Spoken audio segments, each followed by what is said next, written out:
Hello friends, स्वागत है आपका टारगेट पॉइंट क्लासेस के इस नए वीडियो में। इस वीडियो में हम क्लास 10th के चैप्टर नंबर 1 के एक्सरसाइज 1.1 के क्वेश्चन नंबर 2 को सॉल्व करने वाले हैं। तो चलिए शुरू करते हैं इस वीडियो को और सॉल्व करते हैं इस क्वेश्चन को। क्वेश्चन है हमारा, दर्शाइए कि कोई भी धनात्मक विषम पूर्णांक 6q+1 या 6q+3 या 6q+5 के रूप का होता है, जहाँ q, यहाँ पर जो ये q है वो एक पूर्णांक है। अब आपको अगर ये समझ में नहीं आता कि धनात्मक क्या है, विषम क्या है, पूर्णांक क्या है, तो आपको इस चैप्टर के बेसिक कॉन्सेप्ट के वीडियो को देख लेना चाहिए, जिससे आपको ये सभी का नाम का मतलब समझ में आएगा। तो इसमें सिद्ध करना है कि कोई भी धनात्मक विषम पूर्णांक जो होता है वह 6q+1 या 6q+3 या 6q+5 का रूप का होता है। अगर आपको नहीं समझ में आया तो अभी मैंने इसके बेसिक कॉन्सेप्ट के वीडियो में आपको बताया था कि यूक्लिड विभाजन होता है जो होता है a बराबर BQ+R। आप अगर देखेंगे तो यहाँ BQ+R जो है वही ये है, यहाँ 6q+1, 6q+3 और फिर 6q+5। जहाँ ये B का काम कर रहा है, Q तो Q है, फिर प्लस है, फिर जो शेष फल R होता है वो 1 का काम कर रहा है, यहाँ पर 3 का, फिर यहाँ 5 का। तो हमें संख्या हमारा ये है और हमें सिद्ध करना है कि ये कोई धनात्मक विषम पूर्णांक है और जिसे BQ+R यानी कि इस रूप में या इस रूप में लिख सकते हैं। तो हमें इसको सिद्ध करना है, तो हम लिखेंगे प्रूफ।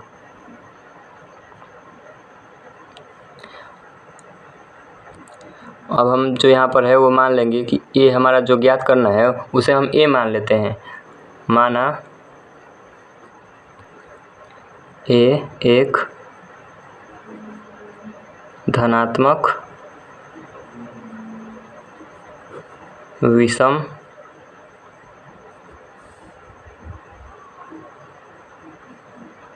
पूर्णांक है। हमने मान लिया कि A है जो एक धनात्मक विषम पूर्णांक है तथा जो B है वो 6 है। और आप कहेंगे कि B बराबर 6 कहाँ से माना, तो आप देखेंगे कि A हमारा तो पूछा गया है कि ऐसा सिद्ध करना है कि S के रूप में लिख सकते हैं, तो हमने A मान लिया। और फिर BQ+R जो दिया होता है वही है यहाँ पर 6q+R, यहाँ भी 6 है, यहाँ भी 6 है, यानी कि जो ये B है उसके स्थान पर यहाँ पर 6 यानी कि 6 रखा गया है, इसलिए हम मान लेंगे कि B बराबर 6 है। अब लिखेंगे यूक्लिड विभाजन प्रमेयिका से। और यूक्लिड विभाजन प्रमेयिका से हम सिद्ध कर देंगे कि किसी भी धनात्मक विषम पूर्णांक को इस रूप में या इस रूप में लिखा जा सकता है। हमारा यूक्लिड विभाजन प्रमेयिका होता है A बराबर BQ+R। ये हमारा यूक्लिड विभाजन प्रमेयिका होता है, जिससे मैंने इस क्लास के बेसिक कॉन्सेप्ट वाले वीडियो में बताया था। और हमारा देख सकते हैं कि यहाँ पर B 6 है, यहाँ भी 6 है और यहाँ भी 6 है, लेकिन शेष फल अलग अलग है, यहाँ और यहाँ तीनों जगह अलग अलग है। तो हम शेष फल को अलग अलग मान रखेंगे, उसके बाद हम सिद्ध करेंगे। तो हम अपन लिखेंगे R बराबर 1 लेंगे, फिर एक बार 2 लेंगे, फिर 3 लेंगे, फिर 4 लेंगे, फिर 5 लेंगे और 6 हम नहीं ले सकते हैं। किसी भी संख्या का जब भाग दिया जाता है उसमें, तो उसके बराबर बिल्कुल नहीं आता है, उससे कम आता है। 1 आ जाएगा, 2 आ जाएगा, 3 आ जाएगा, 4 आ जाएगा और 0 भी आ सकता है, लेकिन उसके बराबर नहीं आ सकता है। अब हम इन सभी का एक एक बार मान रखेंगे। सबसे पहले हम लेंगे R बराबर 0 के लिए, R बराबर 0 के लिए यहाँ पर हमने यूक्लिड विभाजन प्रमेयिका में यहाँ पर पहले हमने माना था कि यह एक धनात्मक विषम पूर्णांक है तथा B हमने 6 माना था, फिर Q वही था, फिर हमने R 0 माना है। अब देखेंगे कि ये सम है या विषम है 6। तो आप देखेंगे कि 6 अगर है यहाँ पर 6 Q दिया है, अगर इसे हम 2 से कटाते हैं तो ये 3 बार में कट जाता है, इसका मतलब ये सम संख्या है 6। तो हम इसको लिखेंगे A बराबर 0 तो कुछ होता नहीं है, लिखेंगे 2 और 3 Q। आप इसे लिख सकते हैं ऐसे भी। जब यहाँ गुना करेंगे आप 3 से तो 3 दूनी 6 हो जाएगा, और फिर 2 से क्यू में करेंगे मतलब 3 से इसमें करेंगे तो फिर वही आ जाएगा, इसलिए इसके जगह पर हम ये लिख सकते हैं। उसके बाद हम लिखेंगे ए बराबर इस संख्या में देखिए यहाँ पर यहाँ दिया था 2, यहाँ दिया था 3Q।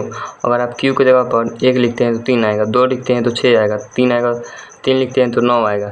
इसलिए यहाँ पर हम कुछ भी इसे मान सकते हैं, 2 है, और ये किसी भी संख्या कोई भी संख्या आएगा तो इसका मान बदलता रहेगा, इसलिए हम इसे m मान लेते हैं। और अगर आप ये कोई भी संख्या आएगा यहाँ पर उससे 2 में अगर गुना किया जाएगा तो वो सम संख्या आएगा। जैसे अगर आप 4 लेते हैं उसमें अगर 2 से गुना करेंगे तो 8 आएगा, ये एक सम संख्या है। अगर आप 2 लेते हैं फिर उसके बाद उसमें 3 से गुना करेंगे तो 6 आएगा, ये भी सम संख्या है। 2 से अगर आप 7 में भी गुना करेंगे तो 7 दूनी 14, ये सब सम आएगा। इसका मतलब जो भी होता है 2m के रूप में वो एक सम संख्या होता है, यानी कि ये हमारा सम हो जाएगा ये। उसके बाद हम r बराबर, जब हमने यहाँ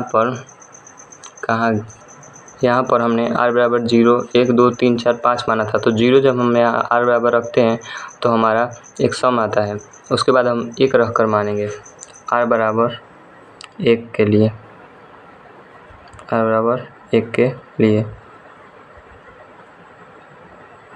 जब हम r का मान 1 रखेंगे तो ये तो हमने माना था, उसके बाद b 6 माना था, और q तो वैसा ही था, फिर r हमने 1 माना है, और फिर वैसे ही करेंगे a बराबर, फिर इसमें 2 है। जैसे हमने पहले इसमें कॉमन लिया था हमने 2, जैसे यहाँ पर 0 था, 0 का कुछ मान नहीं होता तो हम इसमें से कॉमन लिए थे 2, तो यहाँ पर 3 दूनी 6 इसका मान आ गया था। वैसे ही हम यहाँ भी कॉमन लेंगे, इसमें 2 ले सकते हैं कि नहीं ले सकते हैं, तो देखेंगे कि इसमें तो 2 है लेकिन यहाँ पर 2 नहीं है, इसलिए हम इसमें कॉमन नहीं ले सकते हैं। इसलिए जो हमारा आया है वह इतना ही रहेगा, और ऐसा कोई संख्या है ही नहीं जिसको हम कॉमन ले सकते हैं, इसलिए हम इसको ऐसे ही लिख देंगे। ये हमारा 2 कॉमन नहीं होगा, ये हमारा हो गया 1। जब हमने r बराबर 1 लिया तो हमारा आ गया 6Q + 1। अब आपको देखना है कि ये कैसी संख्या है।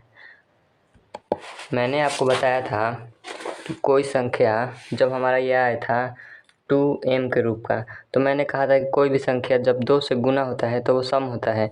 वैसे ही आप देख सकते हैं यहाँ पर ये 6 एक सम संख्या है। अगर आप 6 में यहाँ पर अगर 6 में मैं 2 से भाग देता हूँ तो ये कट जाता है, यानी कि सम संख्या है।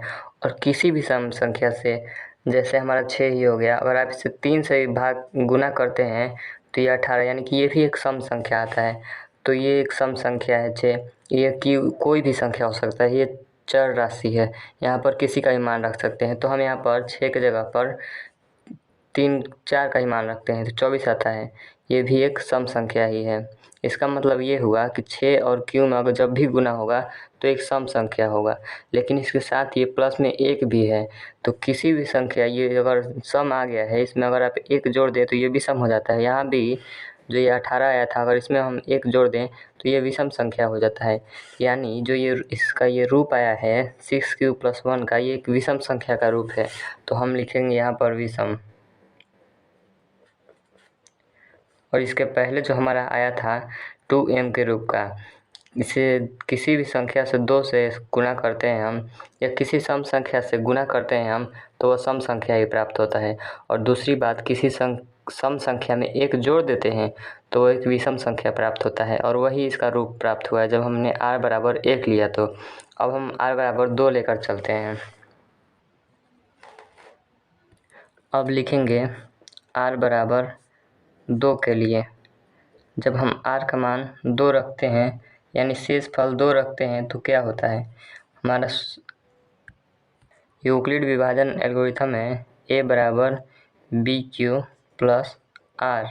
हमारा a हमें ज्ञात करना ही है, और हमारा b दिया है 6। क्वेश्चन में ही आप देखेंगे तो शुरू से 6 दिया है। मैं आपको दिखा दूं, यहाँ पर क्वेश्चन दिया ही है, यहाँ पर 6Q + 1, 6Q + 3, 6Q + 5, यानी कि किसी भी हाल में आपको जो b है वो 6 ही लेना है, और q का मान q ही रहेगा, और आप शेषफल को केवल बदल सकते हैं। तो यहाँ पर हम b बराबर 6 इसका मान रख दे रहे हैं। ये हो गया 6, ये हो गया Q। R हमने क्या माना है, तो हमने 2 माना है। अब हम देखेंगे क्या इसमें 2 कॉमन है, तो हमें पता चलेगा कि इसमें 2 कॉमन है, तो हम इसका 2 कॉमन कर लेंगे। जब इसमें 2 कॉमन करेंगे तो ये बचेगा 3Q प्लस यहाँ आपका 2 यहाँ आ गया तो 1। जब यहाँ पर गुना करेंगे 2 से और 3 से तो 3 दूनी 6Q हो जाएगा। फिर प्लस का चिन्ह देंगे, उसके बाद इससे गुना करेंगे तो 2 आ जाएगा, यानी कि यही आएगा। अब आप देखेंगे कि यहाँ पर ये Q है। Q एक अचर राशि है, यानी कि यहाँ पर आप कुछ भी रख सकते हैं। इसमें कुछ भी जोड़ेंगे तो अलग अलग मान इसका आ सकता है, इसलिए हम इसे m मान सकते हैं। यानी कि कोई भी संख्या अलग अलग भी हो सकता है, जैसे m है, यहाँ भी कुछ भी मान रख सकते हैं। और यहाँ अगर ये Q है तो ये बदलेगा तो इसका भी मान अलग अलग आएगा, इसलिए हमने इतना बराबर m मान लिया है। मैंने आपको पहले ही बताया है कि जब 2m के रूप का कोई संख्या आता है तो वो एक सम संख्या होता है। तो यहाँ पर हम लिख देंगे सम, यानी ये सम संख्या का रूप आया जब हमने r बराबर 2 लिया। तो अब हम r बराबर 3 लेंगे, लिखेंगे r बराबर 3 के लिए।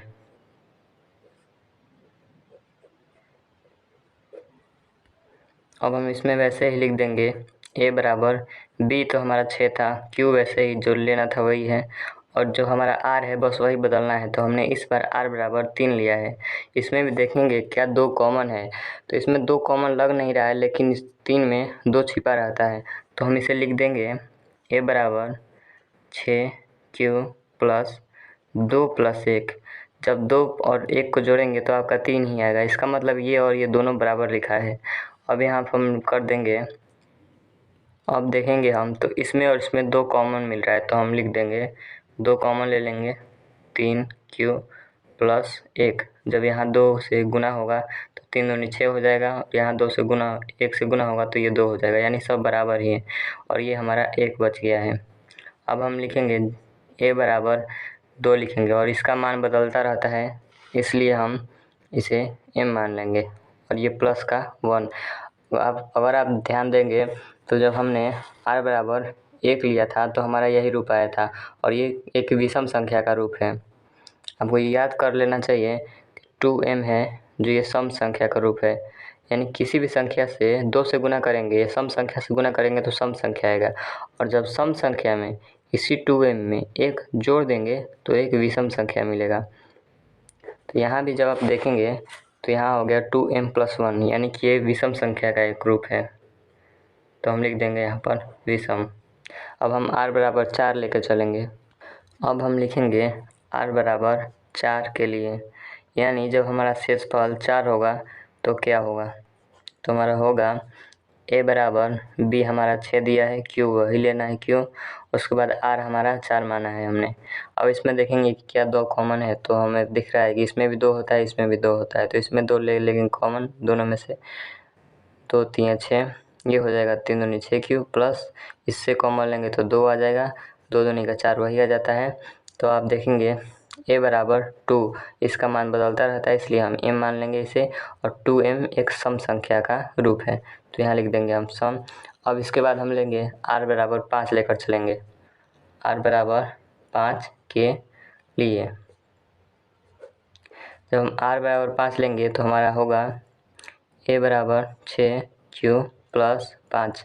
इसमें हम देखेंगे क्या 2 कॉमन है, तो इसमें 2 कॉमन नहीं है, लेकिन इसमें 4 और 1 5 होता है, तो हम यहाँ पर लिख देंगे 4। हम इसे इसलिए बनाएंगे क्योंकि इसमें से हमें 2 कॉमन करना है, तो लिखेंगे a बराबर 6Q प्लस 4 प्लस 1। इस 4 हमने क्यों बनाया, तो इसमें से 2 कॉमन करने के लिए बनाया हमने।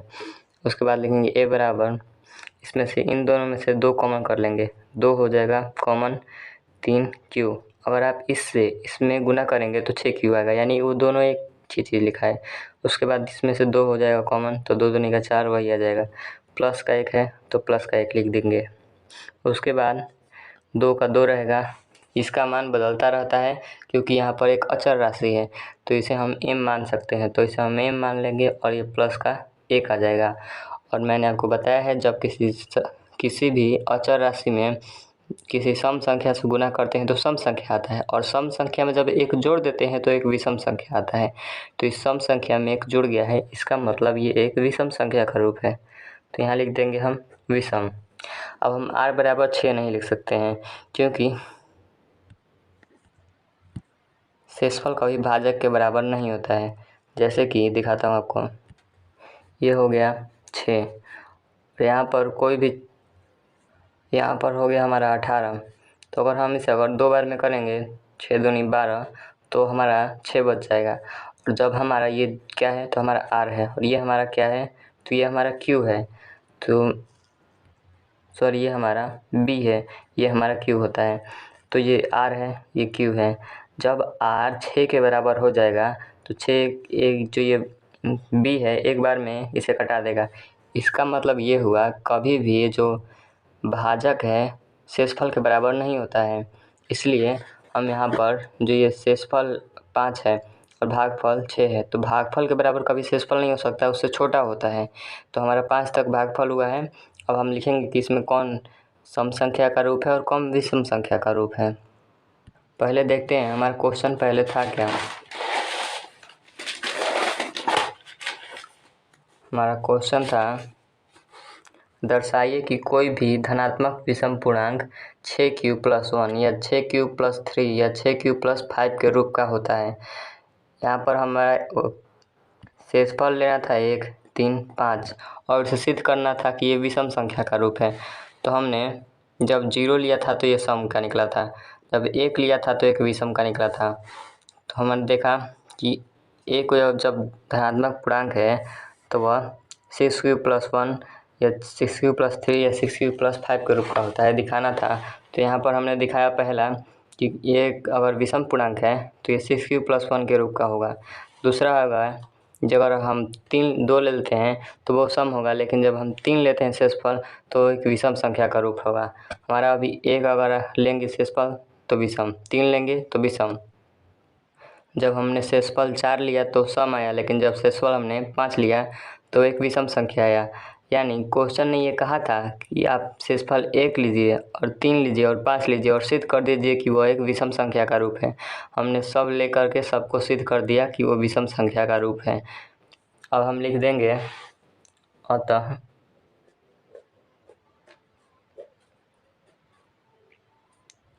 6q + 1, 6q + 3 और 6q + 5, ये जितना भी है हमने सिद्ध कर दिया है कि ये विषम, कोई भी धनात्मक विषम पूर्णांक इन्हीं के रूप का होता है।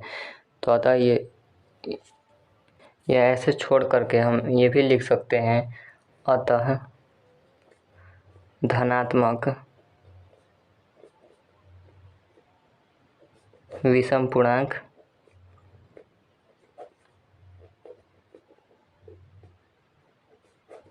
(6q + 1, 6q + 3 तथा 6q + 5 के रूप का होता है। ये हमने सिद्ध भी कर दिया है कि कैसे होता है। जब हम r बराबर 1 लेते हैं तो ये विषम पूर्णांक आता है, धनात्मक विषम पूर्णांक आता है। 3 लेते हैं तो भी धनात्मक विषम पूर्णांक आता है, और 5 लेते हैं तब भी वह धनात्मक विषम पूर्णांक आता है। तो हमने ये सिद्ध कर दिया है और आशा है कि आपको यह समझ आ गया होगा। अगर आपको समझ में आ गया है तो वीडियो को लाइक करें, शेयर करें और कमेंट करें। Thank you for watching.